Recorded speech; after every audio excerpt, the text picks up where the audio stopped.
কি গো, বসে রইলে যে? অনেক তো বেলা হলো, মাছ বেচতে যাবে না? বড্ড চিন্তা হচ্ছে ময়না। আজও যদি আমার সব মাছ চুরি হয়ে যায়। চিন্তা করো না গো, যা হবে সব ভালো হবে। যাও, দুর্গা দুর্গা।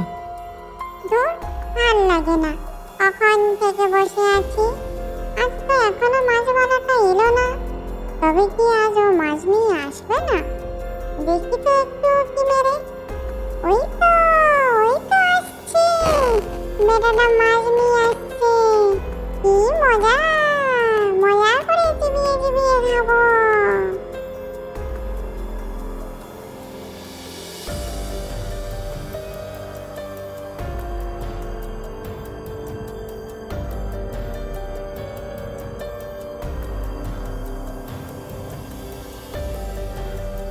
আহ, কি স্বাদ।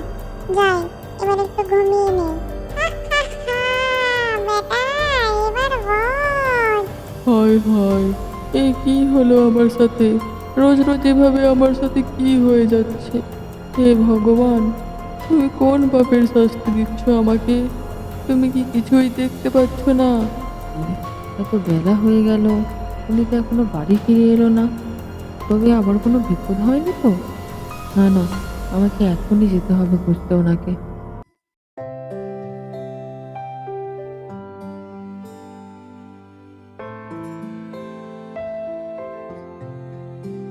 এ কি, তুমি এখানে কি করছো? আমি তোমাকে অনেকক্ষণ ধরে খুঁজছি, তুমি বাড়ি ফিরে এলে না যে? কি আর বলবো ময়না, আমার যে আবারও মাছ চুরি হয়ে গেছে ময়না। সে কি, রোজ রোজ তোমার মাছ চুরি হয়ে যাচ্ছে আর তুমি কোনো টের পাচ্ছ না? হচ্ছে বলো তো? কেন জানি না মনে হচ্ছে আমার, এই মাছগুলো কোনো মানুষ বা সাধারণ কেউ খাচ্ছে না। এগুলো যে খাচ্ছে, সে কাঁচা মাছ চিবিয়ে খায়। যাই হোক, এখন বাড়ি চলো, অনেক রাত হলো। যখন তারা দুজনে কথা বলছিল, তখন গাছের উপরে বসে থাকা শাকচুন্নি তাদের কথা শুনছিল। আমার নাগাল পাওয়া কি এত সহজ? বোকা বউ কোথাকার।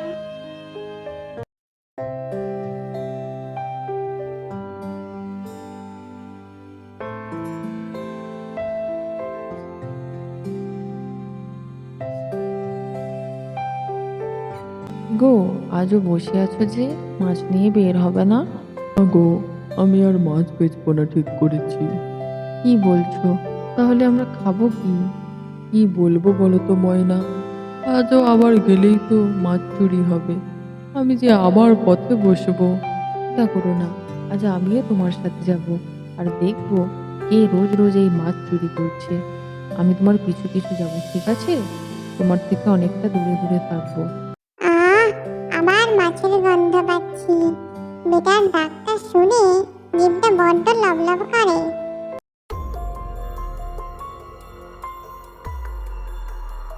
শুনছো? দাঁড়াও, এবার বাড়ি চলো, আমি চোরকে ধরতে পেরেছি। বোকা মাছওয়ালা, তোমার সব মাছ খেয়ে নিয়েছি। বাড়ি গিয়ে ময়না রতনকে সবকিছু খুলে বলল। কি বলছো তুমি? তাহলে কি আমরা ওই শাকচুন্নির হাত থেকে কখনো রেহাই পাবো না? আমরা বাঁচবো কি করে ওর হাত থেকে? তুমি এত চিন্তা করো না গো, আমার চেনা এক সাধু বাবা আছে, উনি আমাদের ঠিক একটা উপায় বের করে দেবেন। চিন্তা করিস না তোরা এত। ওই শাকচুন্নিকে আমি ঠিক জব্দ করব।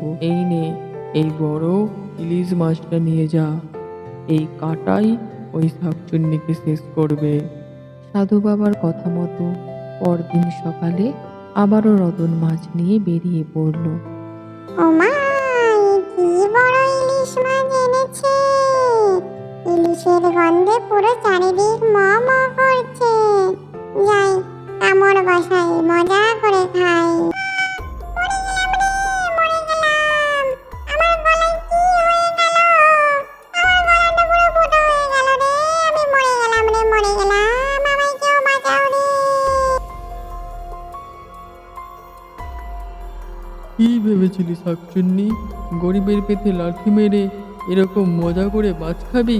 ওই কাঁটাই তোর সর্বনাশ করবে। বলে শাকচুন্নি সেখানেই ভ্যানিশ হয়ে গেল, আর রতন বাড়ি ফিরে গেল। তারা মনের সুখে শান্তিতে বসবাস করতে লাগলো।